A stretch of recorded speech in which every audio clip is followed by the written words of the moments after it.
Okay, 3, 2, 1. Welcome to On Spec. This is Fariba, Nawa, This is Özge Sebzeci. and we wanted to wish you guys a happy holidays, This is our last episode, the last episode of 2024. And we are in our studio with Fariba. which is my closet, by the way. Basically, we just first of all want to thank you so much for listening to Lethal Dissent, and thank Nafisa Haji for being the guest host. And I'm taking over the reins now for now, but we also wanted to catch you up on some of the stuff that's been happening after we've reported the 9 episodes that you heard about how Iran kidnaps and kills its dissidents in Turkey. There's been some really good news.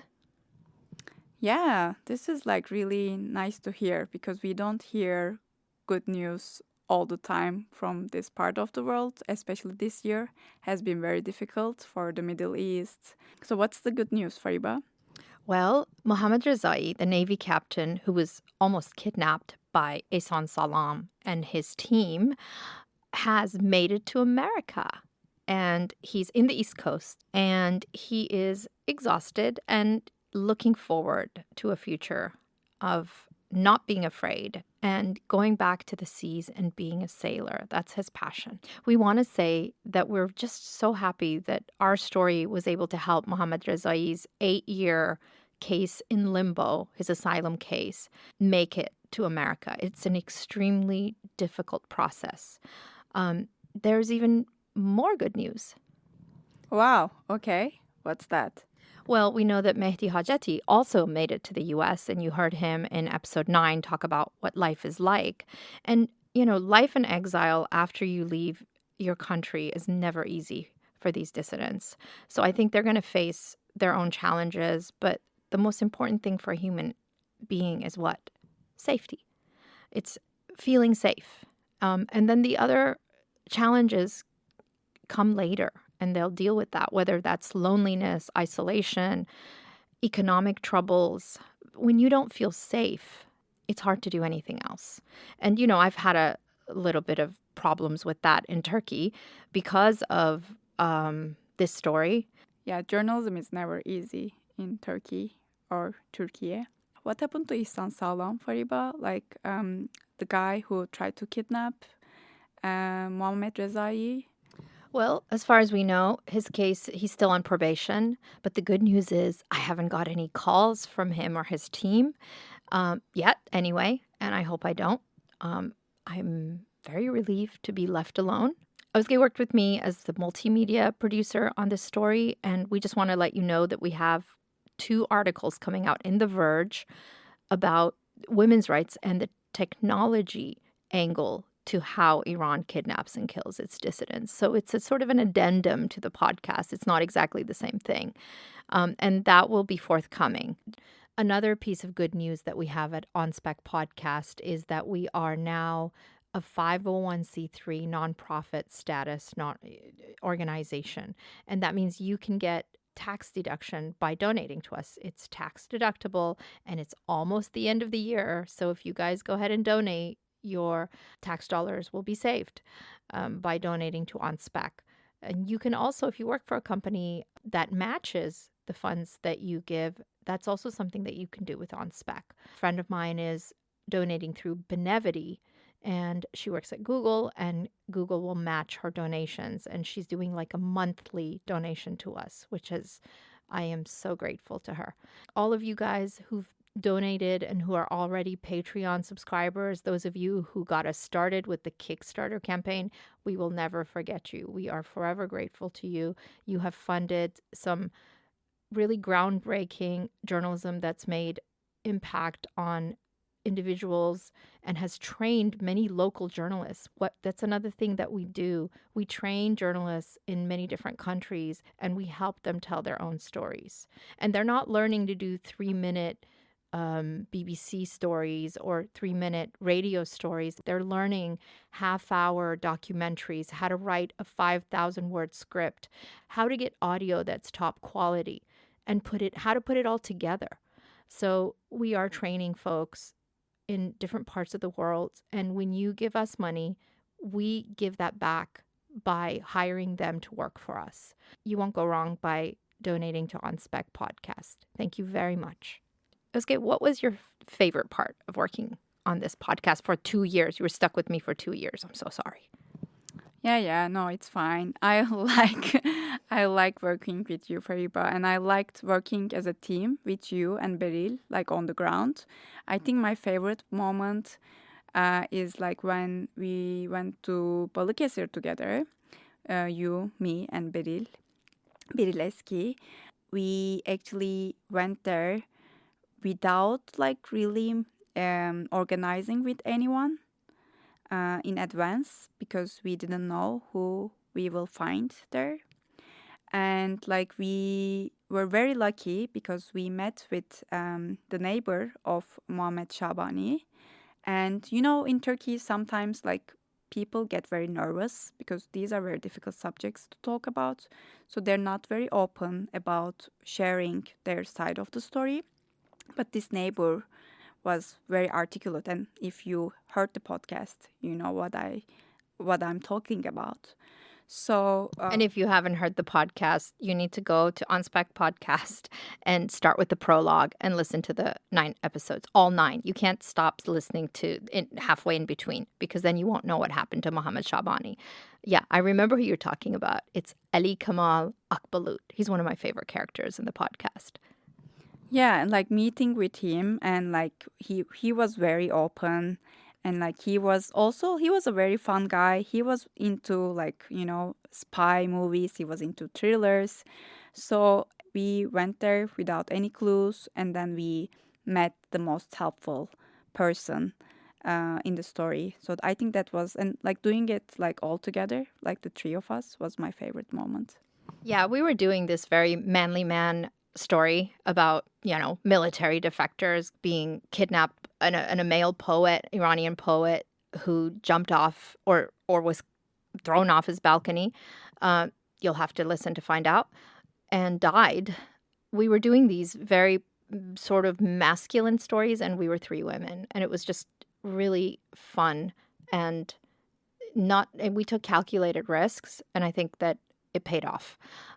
It took a long time to gain trust within the Iranian community, but I think it was also us and the way that we vibe together. I think me and Betty and Özge are just a great team. I just have to say, I can't wait to work with you guys on another project. I totally feel you. And then going to Yalova and finding Mohammad Rezai, now that was cool. That was just like an aha moment. That was like, that kind of scoop in reporting is very rare. You know, it was actually quite easy to find him because we had like this address from the court records, and it was wrong. The address was wrong. So like when we went there, we found out that the address was wrong. So like we were just asking around, and it was really easy to find him in this small town in Yalova, which was quite also in a way disturbing in the first place because, you know, if we can find him like this easily. I mean, yeah, it's like for us journalists to be able to find someone also means that perpetrators who want to hurt these dissidents can also easily find them. But at this point, he was already under sort of police protection, and Turkish intelligence knew where he was and they were trying to protect him. So, but we are just so relieved he's finally safe and hope that he no longer has to deal with the Iranian regime and their nefarious plots, shall we say. So, okay, what we'd like to do right now is call a listener. And this listener is, well, she's also part of our co-founding team, Elisa Resnick. She is driving to her family's place in Arizona to celebrate Christmas. She's on the road, so we're going to call her and ask her what she thought. And we wanted to bring in Elisa because Elisa's been a huge part of our team, just really helpful in all the other seasons you've listened to on Spec. As you know, we've reported not just in Turkey, but across the world, from Hong Kong to Malawi to Brazil. Give me a country off the top of your head that we've reported from, Özge. India, DRC, and of course, US, Peru, right? So that's just off the top of our head. Armenia, Azerbaijan. So we go to off the beaten paths. We do slow journalism, mostly investigative pieces by the people who are familiar, either have lived there and know the language, or by people who have a personal story to tell and want to do reporting. Our journalists are very much an intimate part of their own communities, and they tell those stories. That's what makes On Spec different. Just remember that. Fariba is calling Alisa. Hi, Lisa. Can you hear me? Hello. Hey, Fariba, can you hear me? Yes, I can. Tell us how you've been. I did okay. Yeah, just, getting a little bit of a break before the holidays to head up and see my family. But yeah, things have definitely been busy for obvious reasons here in the U.S. Actually, I work for the NPR station up in Phoenix, and I live down here in Tucson because I cover kind of like the southern part of the state. So that means Tucson and the U.S.-Mexico border in Arizona. And that, is a huge net of things, right? Water, wildlife, communities, politics, a bunch of different things kind of fall under that. Yeah, I know. Umbrella. I've seen your stories. I've heard your stories. They're really good, and I know you've been busy. So I was just telling our listeners that you've been such an instrumental part of the previous seasons, and this season you've been a listener, and we wanted to bring you in and just ask you, as a professional radio broadcaster, what did you think of Lethal Dissent? Were you able to listen to it? I was, and I feel like it's such a privilege being a part of On Spec. From kind of the ground floor, we've been through so many different iterations of this podcast. It's taken us to so many different places in the world, and we've obviously learned a lot since that first season 0 years ago. I loved this series. I thought that the collaboration with the world was, really excellent. And, I think it's kind of a question that we're constantly asking as radio people, like what makes a good podcast. To me, what makes a good narrative podcast is just kind of this feeling of, suspense and really rich characters, really rich storytelling. This season, to me, really felt like we were right there with you because it was such an ongoing story that you were covering, and we uncovered things together each episode, obviously with the final episode being the biggest sort of uncovering. Yeah, were you surprised? Did you get to listen to the last episode? I really didn't know what to expect. There were lots of twists and turns, and we're hoping that was, this was kind of a true crime, but also more than a true crime, right? That's kind of, people are like, well, what category would you put it in? I'd say, well, it's also a court drama, right? But yeah, I'm really excited to see what we do next. I think, the beauty of On Spec, and I hope something that'll continue, is just all the different places it takes us and our listeners. I got to be a listener on this episode, on this series, and it was a really different experience. And I just think, hopefully, what our listeners get out of this is stories that they haven't heard before.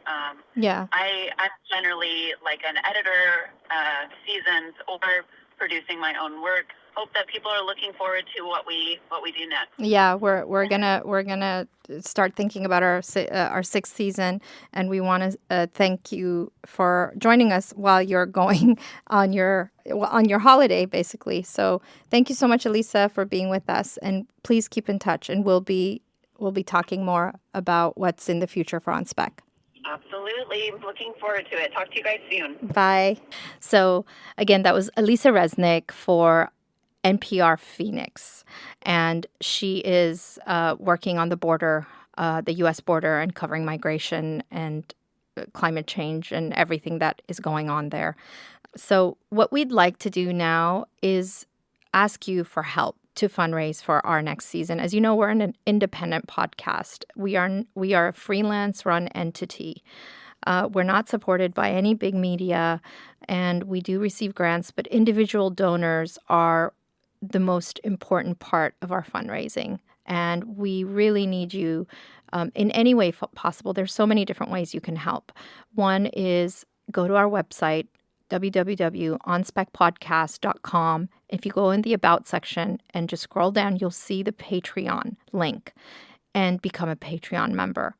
And that you could do $5 a month, $10 a month, and that will help us connect with you in so many different ways. You could also, if you can't give us any money, you could help us spread the word about On Spec Podcast and the work that we do.